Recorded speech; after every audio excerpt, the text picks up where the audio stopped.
Bien, vamos a la Biblia, hermanos, y quiero hacer una aclaración rápidamente. Hoy vamos a hacer una excepción y hoy voy a estar usando la traducción de la Reina Valera. Entonces, no se preocupen porque las citas bíblicas van a estar ahí proyectadas en la pantalla. Entonces, para los que traen Reina Valera, bueno, que bueno, van a estar ahí siguiéndonos sin problema, pero los demás van a poder estar viendo también ahí las citas bíblicas en la pantalla. Así es de que vamos a la Biblia, busquen por favor ahí en el Antiguo Testamento el libro de Jeremías. Quiero que meditemos juntos el día de hoy en un pasaje bien conocido del libro del profeta Jeremías.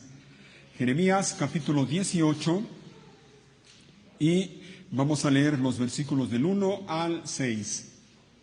Jeremías 18, del 1 al 6.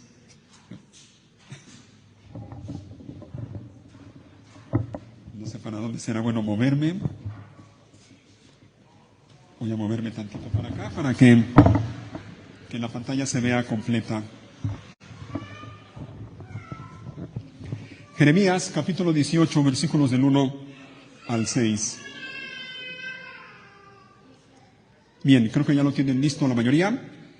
Vamos a leer y vamos a poner atención a la palabra de Dios.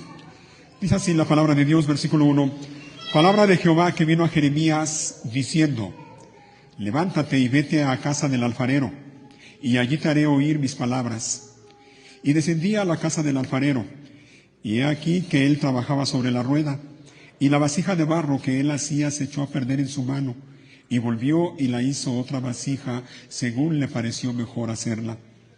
Entonces vino a mí palabra de Jehová diciendo: ¿no podré yo hacer de vosotros como este alfarero, oh casa de Israel? Dice Jehová. He aquí que como el barro en la mano del alfarero, así sois vosotros en mi mano, oh casa de Israel. Déjame leer nuevamente esa última parte. Y dice así: he aquí,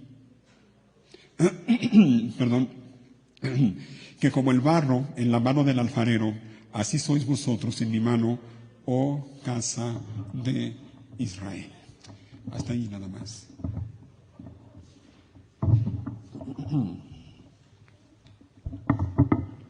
Jeremías vivió y ministró al Señor unos 600 años antes, más o menos 600 años antes de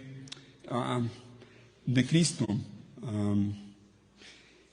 En ese tiempo, el pueblo de Israel, particularmente el reino de Judá, vivía en una condición deplorable. La nación de Israel estaban en oscuridad, en tinieblas espirituales a causa de su pecado. Jeremías fue fiel al Señor durante todo su ministerio. Él permaneció fiel al Señor. Y él fue enviado por el Señor más de una vez para confrontar al pueblo de Israel con su pecado. Jeremías, yo creo que esto lo conocen muchos, a Jeremías se le conoce como el profeta que llora, o el profeta llorón, creo que muchos lo conocen así.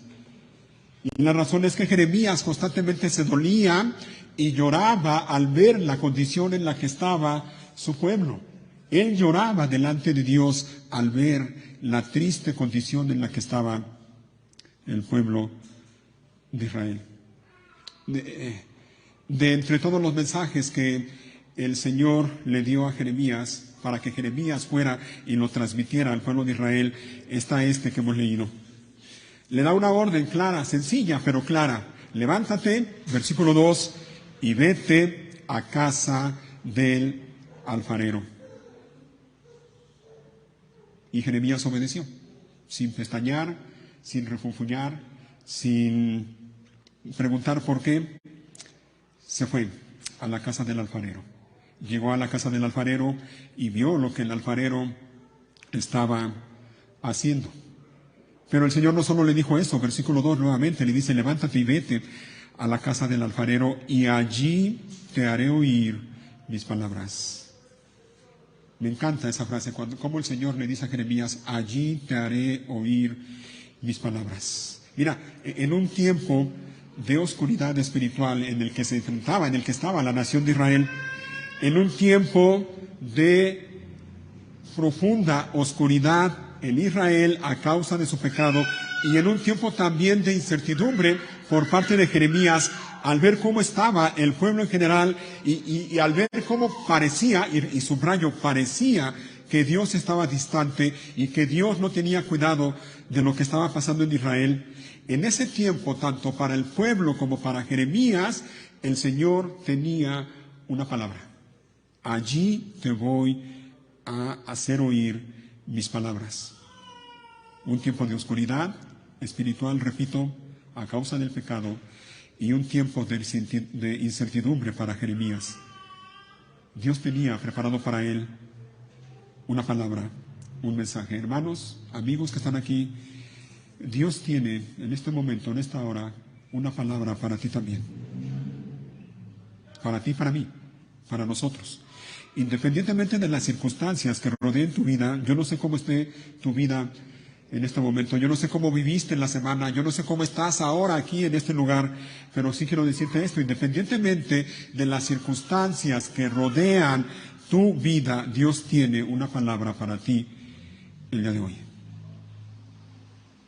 Y con la ayuda del Señor es lo que yo pretendo hacer en esta hora. Quiero transmitir la palabra de Dios para ti. Hermanos y amigos, no nada más no únicamente es un discurso para un aniversario de una iglesia. No, yo hubiera podido hacer eso y preparar un discurso bien bonito, que sonara agradable, que sonara políticamente correcto, pero no lo voy a hacer. Quiero transmitir lo que la palabra de Dios dice para ti y para mí. Así que una vez más te ruego, pon atención a lo que Dios tiene que decirte a ti en esta hora. Así que el Señor le dice a Jeremías, nuevamente versículo 2, levántate y vete a la casa del alfarero y allí te haré oír mis palabras. Jeremías fue, y el mensaje que Dios tenía para Jeremías lo vemos en el versículo 5 y 6 sobre todo. Dice el versículo 5, entonces vino a mí palabra de Jehová diciendo, ¿te fijas? Cuando ya Jeremías estaba allí en la casa del alfarero, viendo cómo trabajaba el alfarero, entonces fue que vino a él palabra de Jehová. Y el mensaje concreto es lo vemos en el versículo 6. Le dice el Señor a Jeremías, no podré yo hacer de vosotros como este alfarero, oh casa de Israel, dice Jehová. He aquí que como el barro en la mano del alfarero, así sois vosotros en mi mano, oh casa de Israel. Allí está el mensaje. Allí está el mensaje, sencillo mensaje. Y me encanta cómo el Señor es capaz, como solo Él puede hacerlo, de enseñarnos verdades importantes para nuestra vida, con cosas tan sencillas como un alfarero trabajando el barro en su torno. Tan sencillo como eso. Viendo Jeremías al alfarero, el Señor le reveló a él verdades importantes para el pueblo de Israel y también para sí mismo. Y el Señor también tiene verdades importantes que enseñarnos a nosotros en esta hora. Así que el mensaje nuevamente es ese. Le dice el Señor a Jeremías, he aquí que como el barro en la mano del alfarero, así sois vosotros en mi mano, oh casa de Israel. Y lo primero con lo que quiero comenzar es esto. El Señor compara al pueblo de Israel con masa, con barro. Así sois vosotros, como el barro en la mano del alfarero, así sois vosotros en mi mano. Y sabes una cosa, esto no se aplica únicamente para el pueblo de Israel, esto se aplica para nosotros también, para ti y para mí. Óyeme bien, somos barro, somos barro, somos barro. ¿Y sabes lo que eso implica? Ahí te va, y óyelo bien, por favor, somos débiles, somos débiles.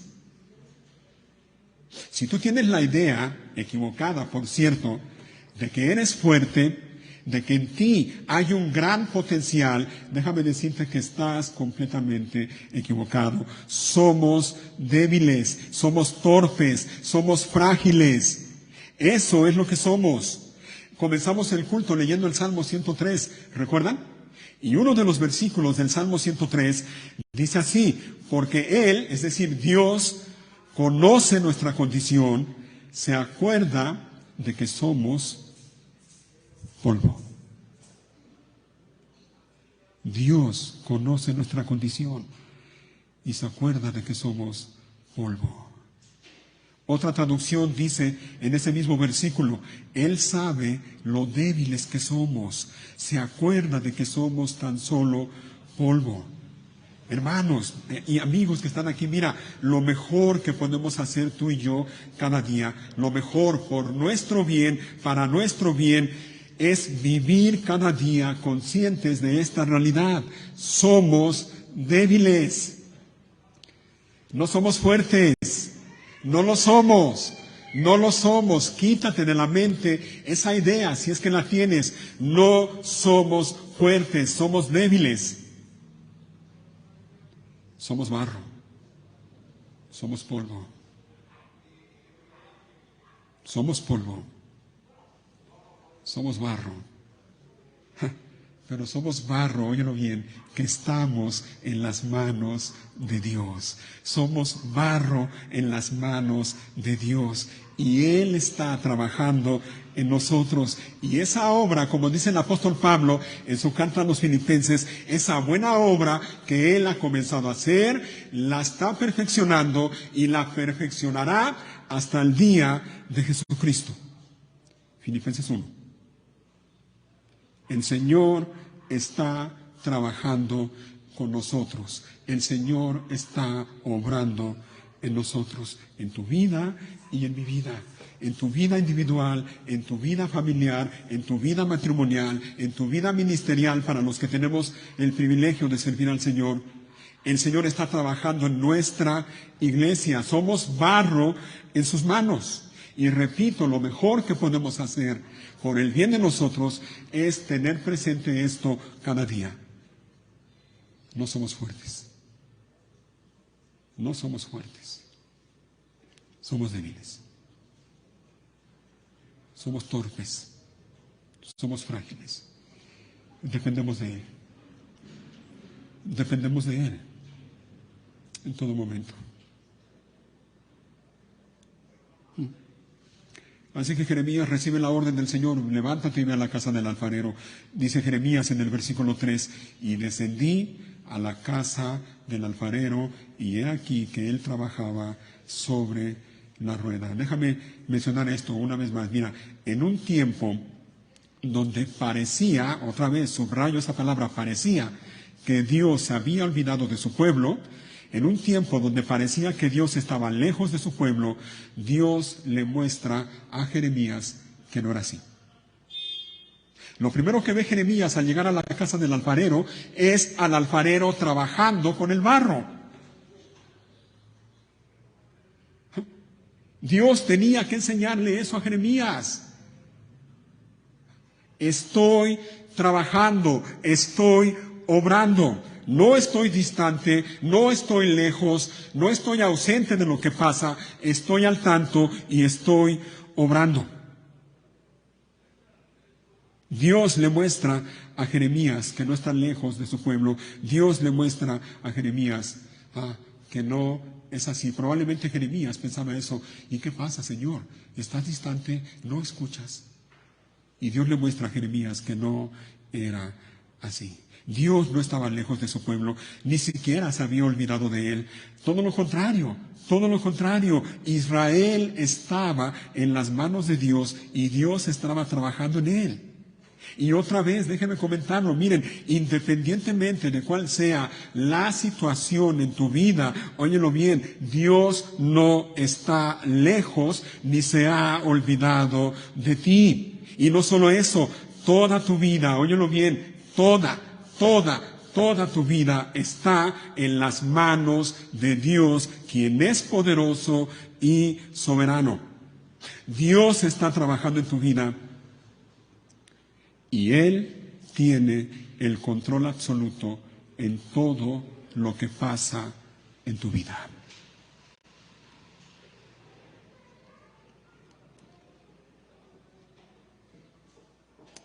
Y yo le doy gracias a Dios porque tiene que ser así. Tiene que ser así. De otra manera, ¿qué sería de nosotros?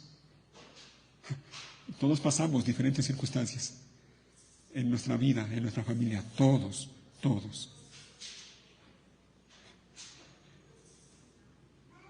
Y si no fuera porque la mano poderosa de Dios nos guarda y nos sostiene, hermanos, ¿qué sería de nosotros? Así que tú y yo,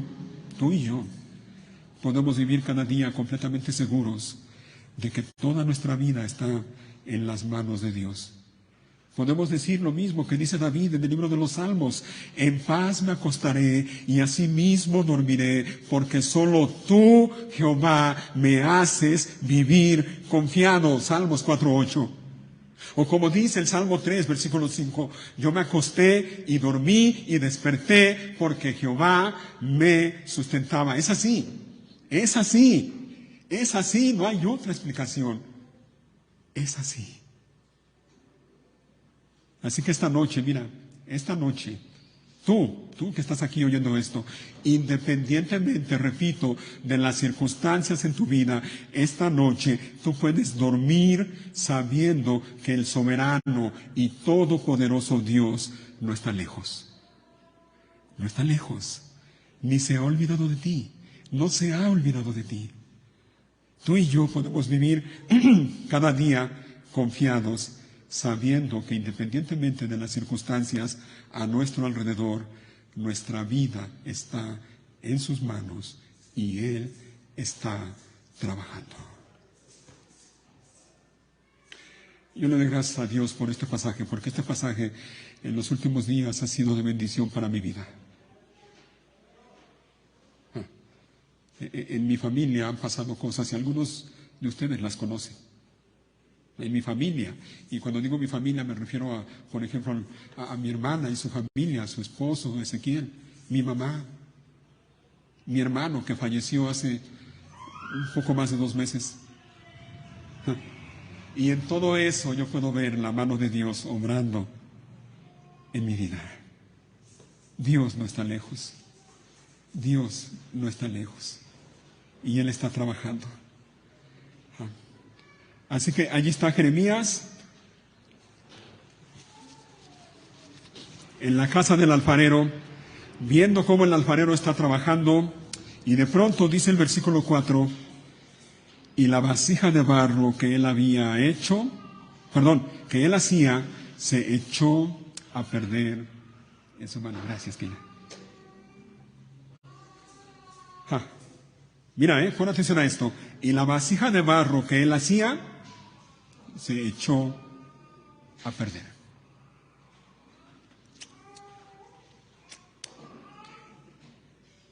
Y tal vez alguno preguntará, ¿cómo? ¿Cómo es eso? Tal vez alguien preguntará, ¿por qué? ¿Qué pasó? ¿Acaso Dios no es soberano y todopoderoso? ¿No es lo que creemos? ¿No es lo que predicamos? ¿No es lo que enseñamos? ¿No es lo que cantamos? Sí, hermanos, sí, mira, Dios es soberano y todopoderoso, por supuesto que lo es. Y precisamente por eso, óyelo bien, precisamente por eso, porque Él es soberano y todopoderoso, óyelo bien, Él permite, lo repito una vez más, Él permite que eso suceda. Él deja que eso suceda.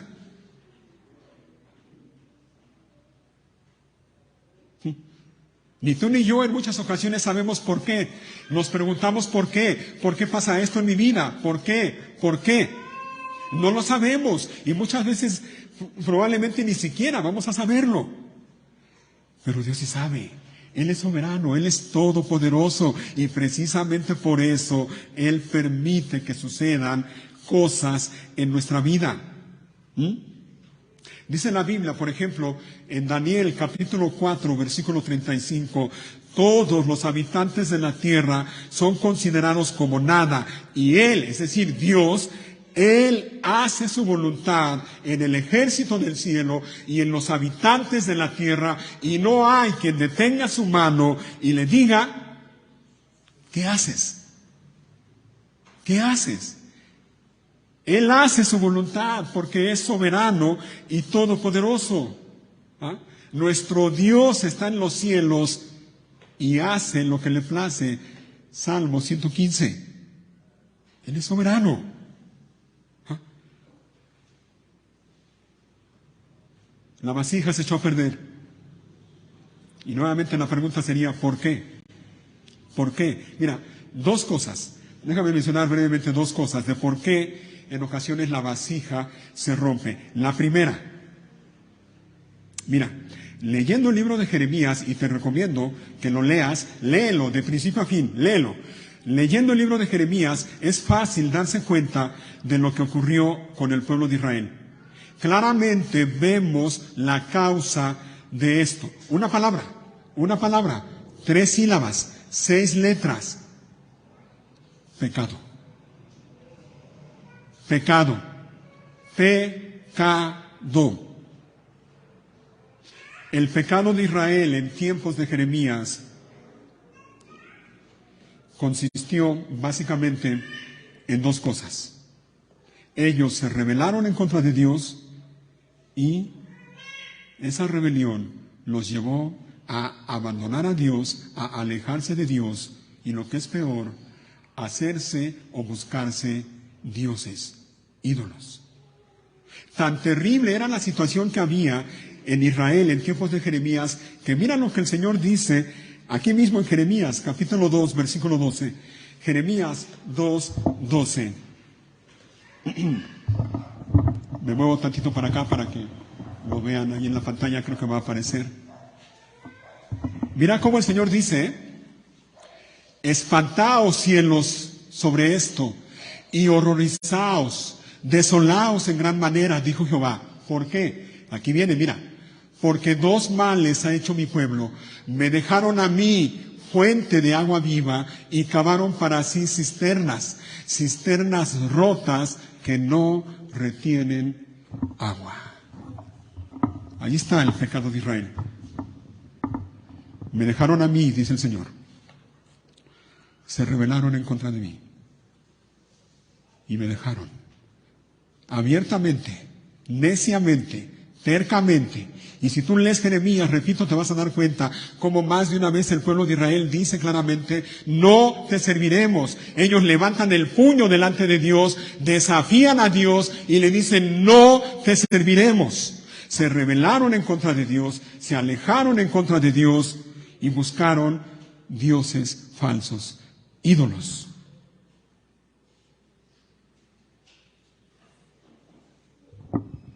Y déjame decirte algo. Cuando una persona hace eso, cuando una persona se rebela en contra de Dios y rechaza a Dios abiertamente, en ese momento comienza su perdición. En ese momento comienza a echarse a perder.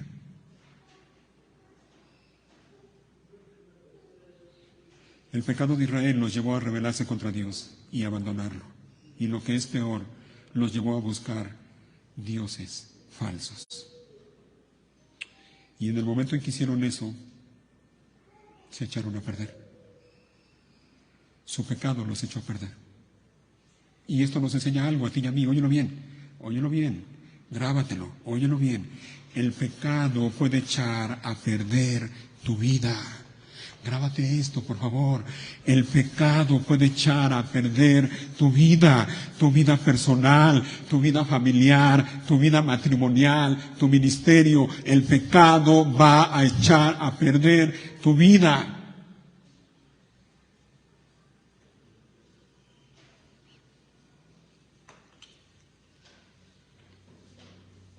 Así que yo no sé, pero voy a decir lo que digo constantemente en este lugar. Si tú estás viviendo pecado, la exhortación es la misma que hacemos siempre: arrepiéntete. Arrepiéntete. Y vuélvete a Dios de todo corazón. Una de las razones por la que a veces la vasija se rompe es eso, por el pecado. Pero no es todo. En otras ocasiones, muchas veces, no es que la vasija se haya echado a perder a causa del pecado, no. Es solo que Dios está trabajando. Dios está obrando.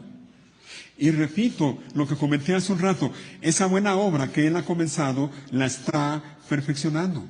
Dios está obrando y está perfeccionándote, está santificándote. Y lo hará hasta el día de Jesucristo, hasta que estemos en su presencia y entonces estemos perfectos. Seamos perfectos. Y ya no haya necesidad de rehacer y de acomodar y de moldear. Dios está trabajando. Así que mira, no, y esto creo que también es bueno que lo aclaremos, no siempre es por causa del pecado, no. Es solo que a veces Dios está trabajando. Dios está haciendo algo mejor. Dios está haciendo algo distinto. Mira, las aflicciones, las dificultades, los tiempos difíciles, una de dos, lo hemos comentado también aquí, una de dos, Dios o los permite o los envía. Una de dos, los permite o los envía. Y lo hace porque Él está trabajando. Estoy insistiendo en eso porque ese es el punto que quiero hacer notar. Él está trabajando en nosotros. Él está moldeándonos como a barro para que seamos cada vez más semejantes a nuestro bendito Señor y Salvador Cristo Jesús. Así que en ocasiones es por causa del pecado, pero no siempre es así. En otras ocasiones es simplemente porque Dios está moldeándonos, trabajando en nosotros. ¿Por qué? No lo sé. Pero Él es soberano y Él sabe lo que hace. Y Él hace lo que quiere, cuando quiere, como quiere y con quien quiere. Así que la vasija que estaba haciendo el alfarero se echó a perder. Como dice otra traducción, no resultó como él esperaba. Pero mira cómo dice, ¿no? Versículo 4, la vasija de barro que la hacía se echó a perder. ¿En dónde? En su mano. En su mano. En su mano. ¿Te fijas? En su mano. Aun cuando se echó a perder, el barro nunca dejó de estar en las manos del alfarero. Nunca. Y esto nos recuerda y nos enseña algo, hermanos. El alfarero, con mayúscula, refiriéndonos a Dios, el alfarero siempre, óyelo bien, siempre tiene sus manos sobre el barro. El alfarero siempre tiene control del barro. Aun cuando las cosas no anden bien, aun cuando las cosas estén mal, a causa de nuestro pecado, el alfarero siempre tiene control de nuestra vida. Siempre. Aún en la condición en la que estaba el pueblo de Israel, ellos seguían estando en las manos de Dios. Dios seguía trabajando con ellos. A lo mejor a simple vista parecía que no, pero lo cierto es que sí, Dios seguía trabajando con ellos, obrando con ellos. Y mira lo que pasó con el pueblo de Israel. Dios trató con ellos. Dios castigó su pecado. Dios castigó el pecado de Israel. ¿Cómo? Lo pueden leer también allí en Jeremías, usando al imperio babilónico con su rey Nabucodonosor. El libro de Jeremías termina en el capítulo 52 hablando de esto, de cómo Nabucodonosor con todo su poderío invadió Jerusalén, hicieron destrozo y medio, destruyeron la ciudad y se llevaron cautivos a muchísima gente a Babilonia. Dios castigó el pecado de Israel. Pero aunque Dios los castigó, óyelo bien, no los destruyó.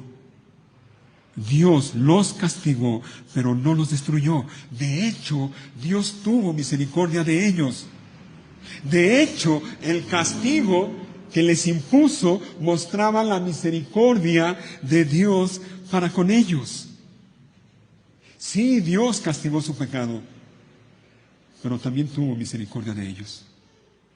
Y mira cómo les dice, para que veas la misericordia de Dios, mira cómo les dice el Señor en Jeremías capítulo 31. Jeremías capítulo 31 y versículo 27. Creo que también está aquí en la pantalla, sí. Jeremías 31, versículo 27 en adelante. Lo voy a leer ahí en la pantalla mejor. Dice así: He aquí vienen días, dice Jehová, en que sembraré la casa de Israel y la casa de Jehová de simiente de hombre y de simiente de animal.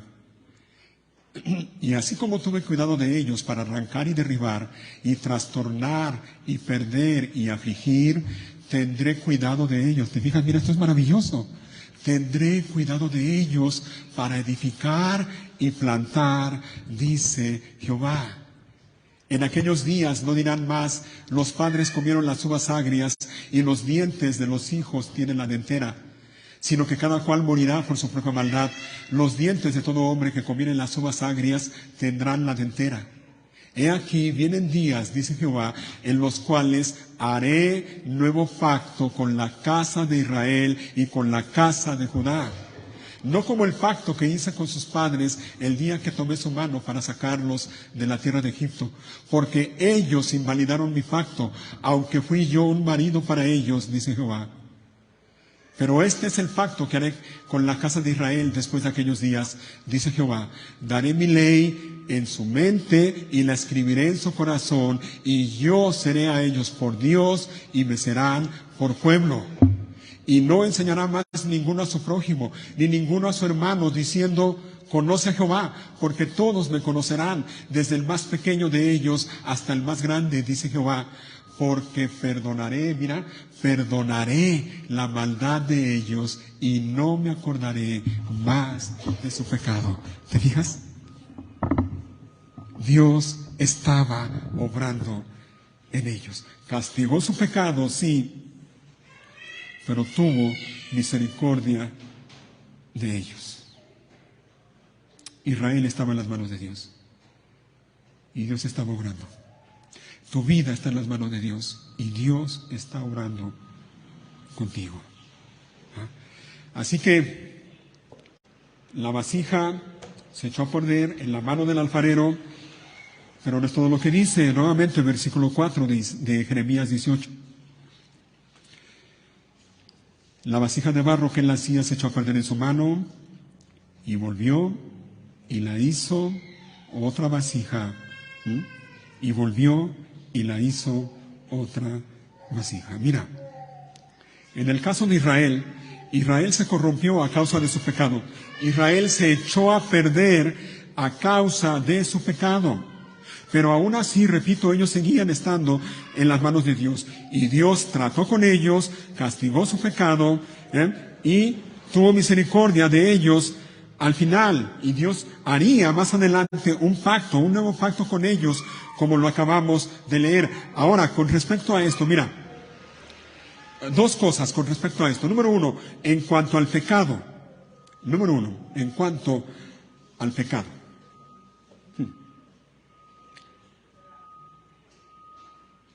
Miren, hermanos, tenemos que hablar de esto. Tenemos que hablar de esto. Y una de mis preocupaciones es mostrarles a ustedes, con la ayuda de Dios, cómo es Dios. Dios es bueno. Dios es bueno. Dios es tierno. Dios es compasivo. Dios es clemente, misericordioso, lento para la ira y grande misericordia. Pero no por eso Él va a dejar de castigar el pecado. Mira lo que dice la Biblia en el libro de los Salmos, capítulo 39, versículo 11, que también lo tenemos en la pantalla, para que lo vean más fácilmente. Salmos 39, mira cómo dice: con castigos por el pecado, ¿qué dice? Corriges al hombre.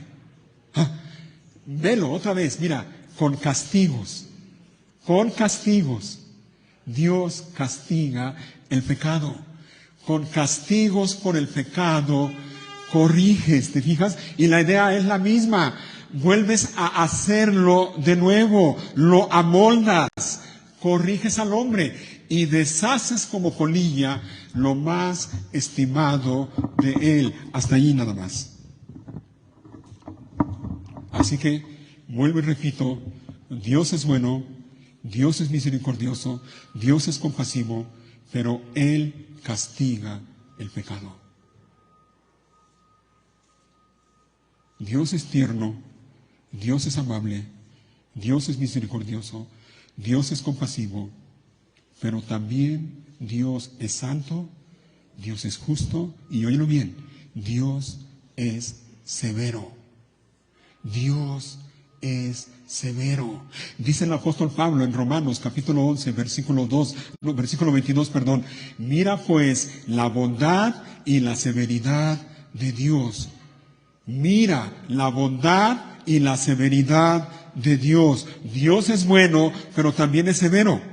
Dios no puede dejar de ser bueno. Él es bueno siempre, en todo tiempo, pero tampoco puede dejar de ser santo y justo. No lo puede hacer. Si Dios dejara de ser bueno, dejaría de ser Dios. Si Él dejara de ser santo y justo y severo, dejaría de ser Dios. Así que Dios es santo y justo y es bueno, pero de ninguna manera dará por inocente al culpable. Y en su bondad, mira,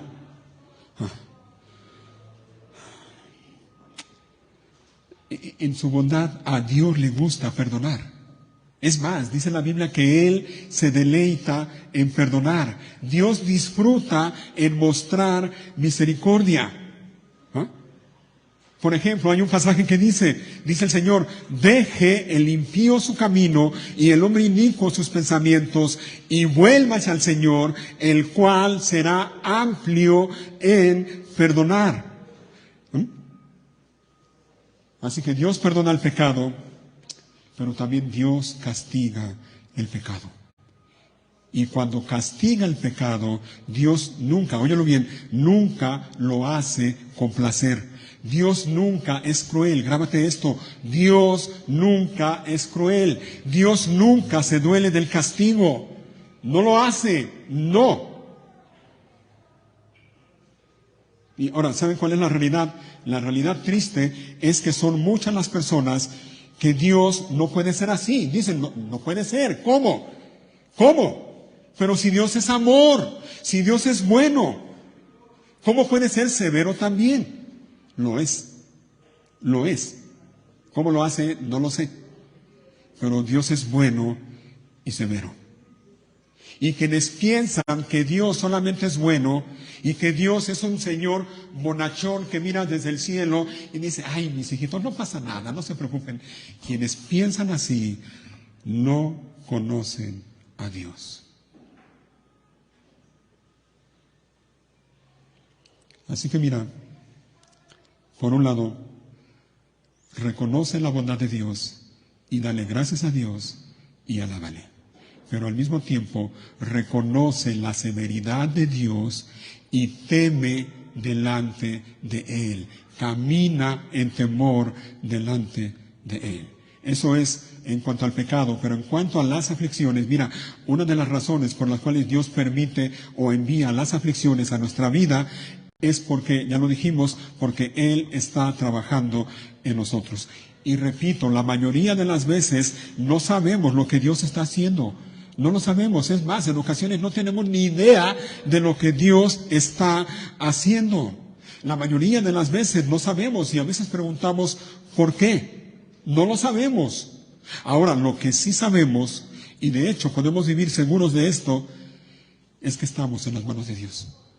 Estamos en las manos de Dios y Él está trabajando. Y aunque no sabemos ni entendemos lo que Él está haciendo, podemos confiar y podemos descansar sabiendo que estamos en sus manos buenas y poderosas. Que Él tiene control absoluto de todo lo que pasa en mi vida. Alguien dijo en una ocasión, mira, esta frase me gustó. Alguien dijo, puedo morir en un accidente, pero mi muerte nunca será un accidente. Nunca. Porque Dios tiene control de todo.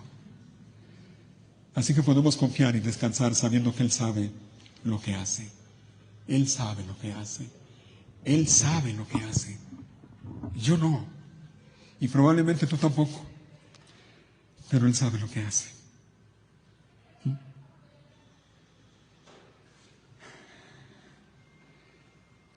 Así que la vasija se echó a perder en la mano del alfarero y volvió y la hizo otra vasija. Pero te fijas cómo dice, cómo la hizo, versículo 4.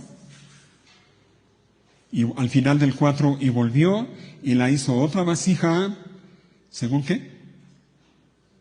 Según le pareció mejor hacerla. ¿A quién? Al alfarero. Al alfarero, según le pareció mejor hacerla. A él, a él. Ah, mira, hermano, hermana, Dios está obrando en nuestras vidas y lo está haciendo de diferentes maneras, pero está trabajando en cada uno de nosotros, en tu vida y en la mía. Él está haciendo distintas vasijas, permítame usar el ejemplo, Él está haciendo de nosotros distintas vasijas, cada una diferente a las demás. ¿Ah?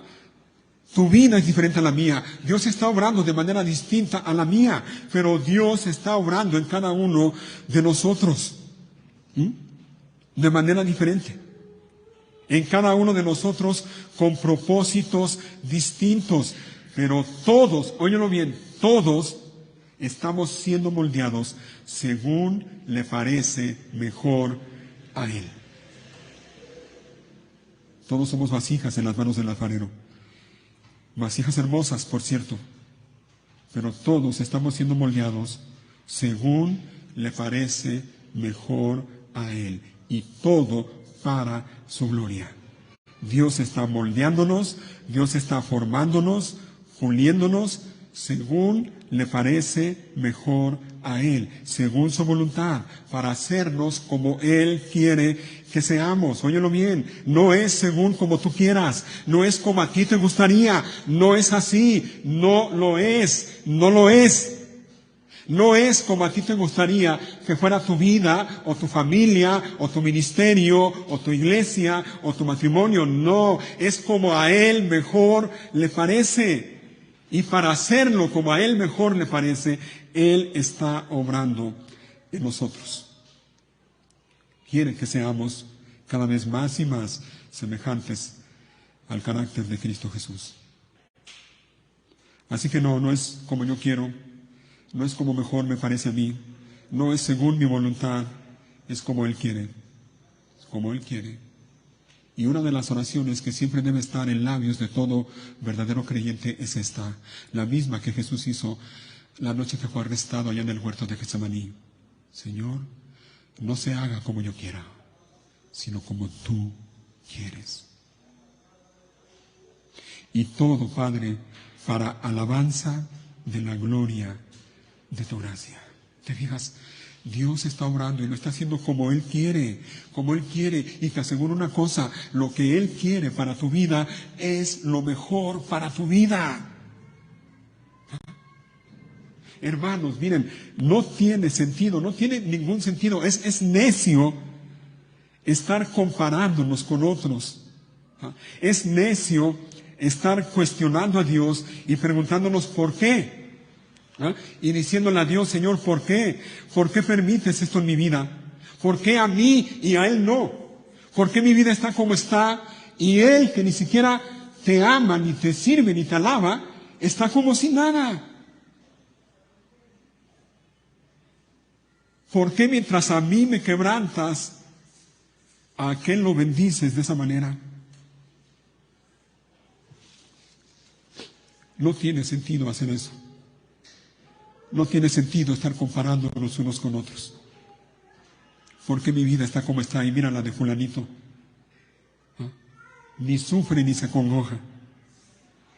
No tiene sentido. Lo que debemos hacer es aceptar la voluntad de Dios en nuestras vidas, sabiendo, como dice el apóstol Pablo allá en el libro de Romanos, que su voluntad es buena, es agradable y es perfecta. Lo que debemos hacer es humillarnos delante de Dios y decirle, Señor, Señor, sigue trabajando en mí. sigue trabajando en mí. Hazme, Señor, según te parezca mejor a ti.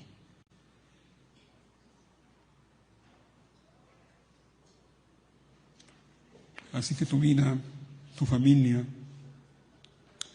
tu matrimonio, tu ministerio, todo está en manos de Dios. Miren, hermanos, nuestra iglesia está en manos de Dios. Él está trabajando. Él está trabajando. Aunque no lo veamos, aunque los resultados no sean tan evidentes o no sean como los esperamos, pero Él está trabajando. Prueba de ello es que nos está permitiendo cumplir 25 años. Él está obrando. Vamos terminando. Les pido unos minutitos más de su paciencia. Estamos ya terminando. El mensaje que el Señor le da a Jeremías para el pueblo de Israel está ahí en el versículo 6 y le dice, a manera de pregunta, una pregunta retórica, ¿no podré yo hacer, dice, de vosotros como este alfarero, oh casa de Israel? ¿No podré yo hacer de vosotros como este alfarero? Y nota que, como dice, no dice yo podré hacer con vosotros, no dice así. Dice, ¿no podré yo hacer de vosotros como este alfarero? Y la respuesta a esa pregunta es un rotundo sí, sí, sí. Dios puede. Dios puede. Mira, mucha gente anda por la vida sin ninguna esperanza. Mucha gente anda por la vida pensando cosas como esta. Mi vida no tiene sentido. Mi vida no tiene remedio. Mi vida está tan mal que nadie puede ayudarme. A mí me ha tocado escuchar a personas decirme, oye, hermano o pastor, a veces me dicen, ¿tú crees que Dios pueda perdonarme? Su vida está tan mal a causa de su pecado que ellos llegan a creerse en la mentira del diablo que les dice, tú no tienes perdón de Dios. Y se preguntan y se cuestionan y dicen, ¿será que Dios puede cambiarme? ¿Será que Dios puede perdonarme? ¿Será posible que Dios haga de mí algo mejor? Y la respuesta a esa pregunta, repito, es un rotundo sí. Dios puede. Dios puede. ¿Ah? Así que mira, en cuanto a tu pecado, y vuelvo y repito, yo no sé cómo está tu vida, pero en cuanto a tu pecado, déjame decirte esto, tú no puedes hacer nada. No puedes hacer nada excepto arrepentirte y clamar a Dios para que Él tenga misericordia de ti y te perdone. No puedes hacer nada más. El mismo Jeremías, ya no lo busquen, el mismo Jeremías en el capítulo 2, versículo 22 dice, aunque te laves con lejía y amontones jabón sobre ti, la mancha de tu pecado permanecerá aún delante de mí, dice el Señor. No puedes hacer nada por tu pecado. No puedes quitar tu pecado, pero Dios sí puede. Dios puede. Dios puede. Y recordando el pasaje de Ezequiel 36, mira, déjame decirte algo. Dios puede, a ti, Dios puede rociarte con agua pura para que quedes limpio de toda tu inmundicia. Dios puede darte un corazón y un espíritu nuevo. Dios puede quitarte ese terco corazón de piedra y darte un corazón tierno y receptivo. Dios puede poner su espíritu dentro de ti. ¿Para qué? Para que tengas hambre de Dios y de su palabra. Para que busques primeramente el reino de Dios y su justicia. Para que vivas de acuerdo con su voluntad y no la tuya. Dios puede. Todo esto que acabo de mencionar se encuentra en Ezequiel capítulo 36. Dios puede. Así que mira, déjame terminar con esto. Si tu vida, o si tu familia, o si tu matrimonio están rotos a causa del pecado, óyelo bien, Dios puede restaurarlos. Dios puede hacerlos nuevos. Óyelo bien, Dios puede transformar tu vida. Dios puede transformar tu familia. Dios puede transformar tu matrimonio. Dios puede perdonar y quitar ese pecado que está echando a perder tu vida, tu familia, tu matrimonio, y lo que es peor, está echando a perder tu relación con Dios. Dios puede cambiarte para que ahora lo ames a Él por sobre todas las cosas. Dios puede cambiarte para que ames, óyelo bien, esposos. Los que me conocen ya saben, a mí frecuentemente me gusta dirigirme a los matrimonios, así que una vez más lo voy a hacer.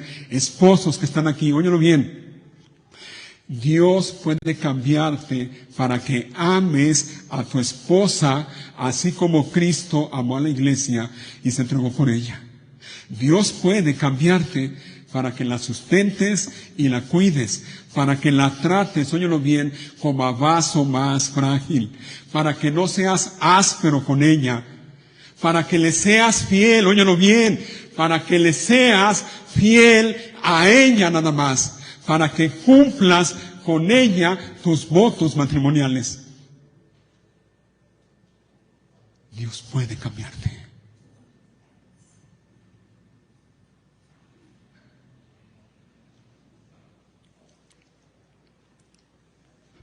Para que bebas de esa cisterna, para que sus caricias te satisfagan siempre. Esposas que están aquí, oigan bien. Esposas, hermana casada que estás aquí.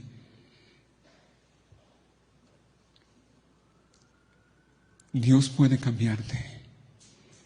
Dios puede cambiar tu corazón y tu mente para que respetes a tu marido y te sometas voluntariamente y con gozo a la autoridad que Dios ha puesto sobre él, para que le seas ayuda idónea, adecuada, la ayuda ideal para él. Dios puede hacer eso.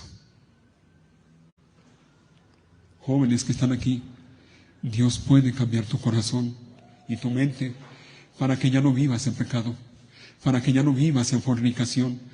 Dios puede cambiar tu corazón y tu mente para que ya rompas de una vez por todas esa cadena que te ata a la pornografía. Dios puede.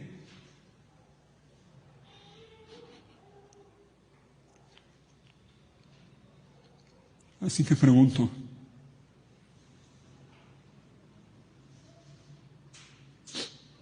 piensa tantito, piensa en esto. La pregunta es, ¿estás roto a causa de un pecado? ¿Estás roto a causa de pecado? ¿De tu pecado? Si es así, reconoce tu pecado, confiesa tu pecado y apártate de tu pecado. Reconoce tu pecado, confiesa tu pecado y apártate de tu pecado. Proverbios 18 dice, el que encubre sus pecados no prosperará. Óyelo bien, no prosperará. Si tratas de esconder tu pecado, no prosperarás, no lo harás, no lo harás, no lo harás, no puedes.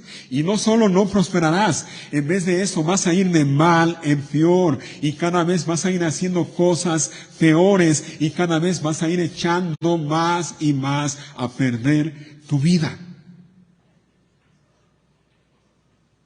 El que encubre sus pecados no prosperará, pero el que los confiesa y se aparta alcanzará misericordia. El que los confiesa y se aparta alcanzará misericordia. Alcanzará misericordia. Esa es la buena noticia.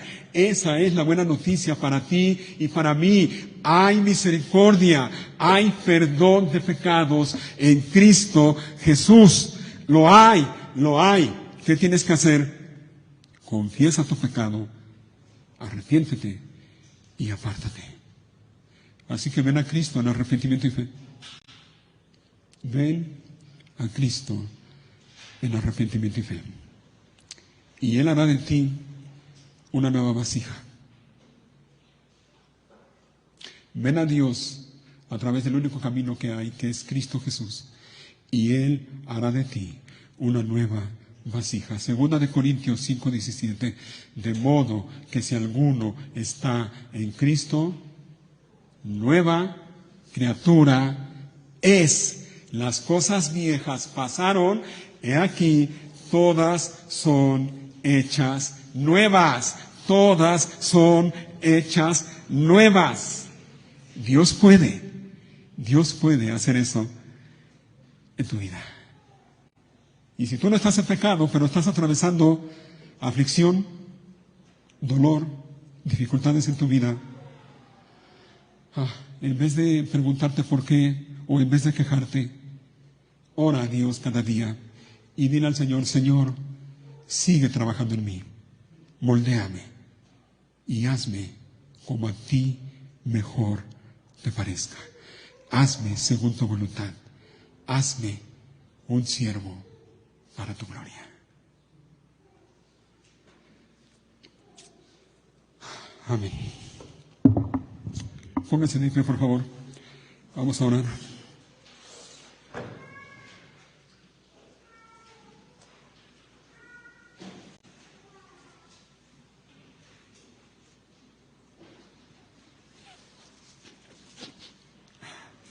Ahí en tu lugar, cierra tus ojos. Inclina tu cabeza y oremos. Yo creo que es buen momento para meditar. Y mira, si Dios ha hablado a tu vida, si Dios te ha mostrado que hay un pecado en tu vida que tienes que confesar, del cual tienes que arrepentirte y tienes que abandonarlo, es el momento. Pídele perdón a Dios. Clama a Él por misericordia. Clama a Él por misericordia. Al corazón contrito y humillado no despreciarás tú, oh Dios, dice el libro de los Salmos. Vamos a orar. Padre, gracias. Gracias por tu palabra, Señor. Tu palabra nos alienta, tu palabra nos anima, tu palabra nos reconforta, tu palabra nos sostiene. Y tu palabra también confronta nuestra vida, Señor. Tu palabra también nos confronta con nuestro pecado. Gracias, Padre, porque podemos vivir cada día confiados, sabiendo que toda nuestra vida está en tus manos. Sabiendo que a pesar de las circunstancias alrededor de nuestra vida, por muy difíciles que sean, nosotros nunca dejaremos de estar en tus manos. Y tú siempre estás allí, trabajando en nuestra vida, moldeándonos, puliéndonos y haciéndonos cada vez mejores, haciéndonos cada vez como a ti mejor te parece. Gracias, Padre, por eso. Pero tu palabra también, Señor, nos dice que tú no pasas por alto el pecado, que tú eres bueno, pero tú también eres severo y tú castigas el pecado. Y te damos gracias, Padre, porque tú hablas a nuestro corazón y nos das la oportunidad, Señor, de recapacitar y de arrepentirnos de nuestro pecado y venir delante de ti en humildad y confesar nuestro pecado y clamar a ti por misericordia, Señor, y queremos hacerlo así en esta hora. Oh Señor, perdona, te lo ruego, perdona, ten misericordia de nosotros, Padre, perdona nuestros pecados, lávanos, y como dice tu palabra, y seremos blancos como la nieve. Como dice tu palabra en el libro de los Salmos, crea en mí, oh Dios, un espíritu nuevo, recto, delante de ti, Señor. Sigue obrando en nuestras vidas, Padre, te lo ruego. Y gracias porque lo sigues haciendo. Así que, Señor, si en la vida de alguno de los que están aquí hay pecado, te ruego perdón. Y en aquellos que tal vez no estén en pecado, pero están atravesando tiempos de dificultad, también te rogamos, Padre, sigue obrando, sigue sosteniéndonos. Y sigue tú día con día mostrándonos que tu mano buena y poderosa está sobre nosotros y que tú estás obrando en nuestras vidas.